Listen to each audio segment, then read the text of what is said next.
Hi guys, this is Hirosaki. This story is all about what if Kurama put Naruto into a dream. Kuwabai rewards Naruto for its freedom. One shot. Oh. Diverges between P13 and P14 of chapter 439. Before we start, kindly like and subscribe to this channel and look over the description box for the author of this amazing storyline. Welcome aboard. He curled his fingers around the corner of the seal and wrenched. The purpose of his existence from the moment of birth, his curse, his gift, that which had made him who he was, it tore as easily as tissue paper. Open came the cell door, and its occupant lumbered out. He watched it with dead eyes. It stretched itself, shaking out its fur like a dog, and turned to regard him with a baleful gaze. He met it dully, and wondered whether it would devour him. Then he wondered if he minded. For the first time in his existence, death did not seem so terrible. The fox smiled at him. "You have done me a great favor, brat." It let out a rumbling laugh that echoed around the vast dimensions of the illusionary dungeon. "Should I apologize, that I have only a little favor to offer in return?" He gave the smallest of shrugs. He couldn't find it in him to care anymore. 9 tails swished through the air. "The Uchiha scum are not the only ones capable of lifelike illusion," it said. Already its breath smelled of carrion. "Those under my power, I can cause to experience eternity in an instant. Indistinguishable from life, inescapable, impenetrable. All mortal illusions are but pale imitations." "That's nice." It chuckled, a low, reverberating sound. "You are broken, aren't you, brat?" It raised its head and looked down its muzzle at him. "Your life has been nothing but a meaningless, melodramatic joke. You started as nothing and have returned to nothing. It is rather pitiful." He said nothing. It was the truth. "So here is my offer." The tails swished again. "A mercy, from one who is not merciful. You will not remember this conversation. You will fall into a dream from which you shall never wake. But, within the dream, you will see your every dream fulfilled." He gave a shallow laugh, which died down into a broken little chuckle. "What dreams? Everything I knew and loved is dead. Or soon will be." He shook his head. "If you don't kill them, Pain or Akatsuki will." The fox gave an almost human shrug. He watched the gargantuan muscles ripple beneath its fur. "That is in reality," it said simply. "It will not be so within the dream." "How?" "They're already dead." "Will you make me forget that, too?" "They shall return," said the fox.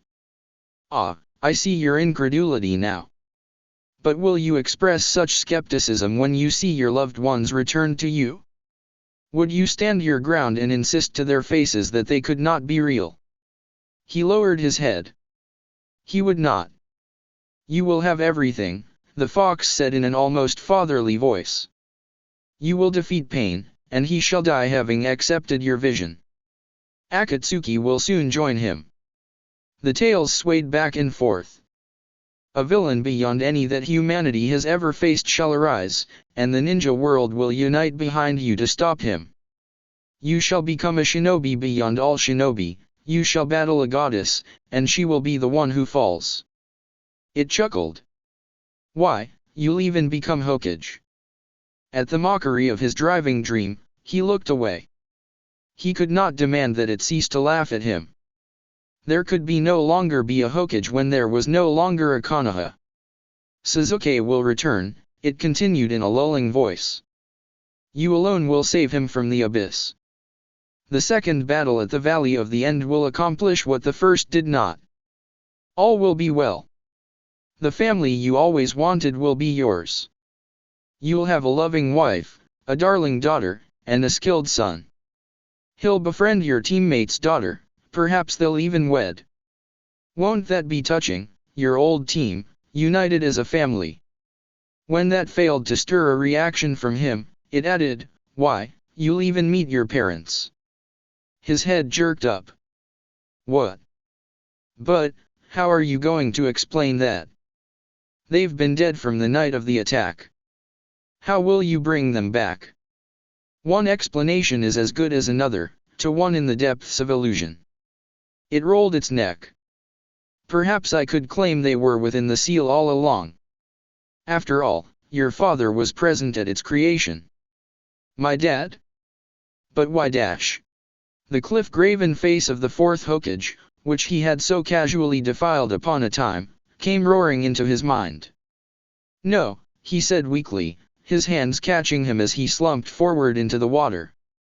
His mind superimposed his coloration upon the colorless stone face, his mind screamed. No. His field of view, when he raised his head, was filled with teeth. Your own father threw you to the dogs, said the voice that filled the world. Did you never wonder how a newborn infant was so freshly at hand, on that night of all nights? He cut you from the womb himself.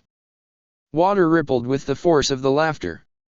He could not possibly ask anyone else to offer up their precious child. But his spawn. That was his to dispose of as he pleased. And, my mom dash. Ah, yes, her, the voice said blithely. The shock of having the burden she had carried for so long torn from her all at once, proved too much. She did not survive the experience. He couldn't form words. There were no words. He knew the fox was lying, at least in part. He knew it was bending whatever truth it told. It didn't matter. Its words had accomplished their goal. Whatever last bit of pride and belief had been left in him was gone. Would you like to meet parents who love you? It asked with cruel softness. A father who was protecting you all along? A strong, vivacious mother? Both of whom were always, secretly there for you. Yes. The word was choked, quiet, and almost blotted out by the rumbling laughter that followed. Look up, the voice directed him, and he complied without any further hesitation. The tails twitched back and forth hypnotically, like leaves stirred by a breeze. Like the leaves of Konoha.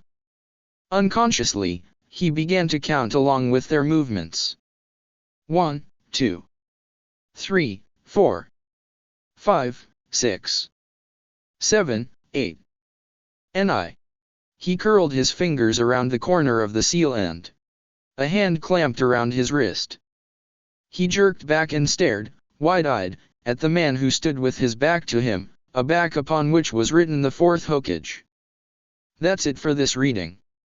Hit like and subscribe for a free ticket pass going to the different worlds of anime fanfictions. Looking forward to having you on board again.